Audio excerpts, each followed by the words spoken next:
Consciousness is our ability to experience the world around us. And when we have a conscious experience, we can easily tell other people about those experiences using our words and our gestures. But for millions of patients who suffer from a disorder of consciousness, they're not easily able to express those experiences, and in some cases it might be impossible. And this presents a profound challenge in the medical community because many of these patients who are conscious are categorized or diagnosed as being unconscious because they're not expressing their experiences in the way that we would expect. To better serve these patients, we need a new approach for detecting consciousness that doesn't require you or these patients having to tell us that they're conscious. And in the Hal Blumenfeld lab, we think this new approach for detecting consciousness can be found in the eye, and in particular, that black circle at the center of the eye called the pupil. Now, we all know the pupil is very reactive to the light in the environment. So for example, if you're on a sunny beach, your pupil gets small, but if you're in a dark room, your pupil will get larger to allow more light into the eye.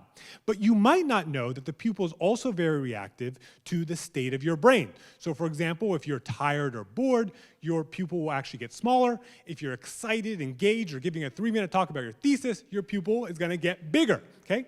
So we think because of this relationship between the size of the pupil and the state of your brain, we might be able to predict when someone's conscious based off of the size of their pupil. To test this, I recruited dozens of participants to complete a computerized consciousness test, all the while I was recording their pupils. And this test was very simple. I showed my participants hundreds of faces that were intentionally really hard to see, and they pressed the button anytime they noticed one of these faces. I then took all the faces that my participants said they saw, and all the faces that they didn't see, and I analyzed what did the pupil do after they were conscious of the face, and what did the pupil do after they neglected or didn't see one of the faces. So what I found is on average, when you're conscious of the face, your pupil gets bigger, it dilates. But when you don't see the face, your pupil stays the same size or gets smaller. But what I wanted to do next was even more challenging. I wanted to be able to predict, did you see a particular face? So this is like trying to determine, were you conscious at an instant in time somewhere in the past? To do this, I took all that data and I fed it into what's called a machine learning classifier, or a predictor. And this predictor's goal is to try to learn from all of this data and guess whether or not you saw a face.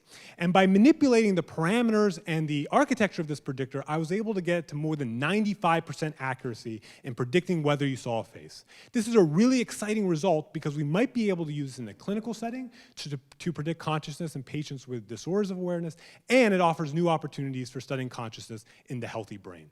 Thank you very much.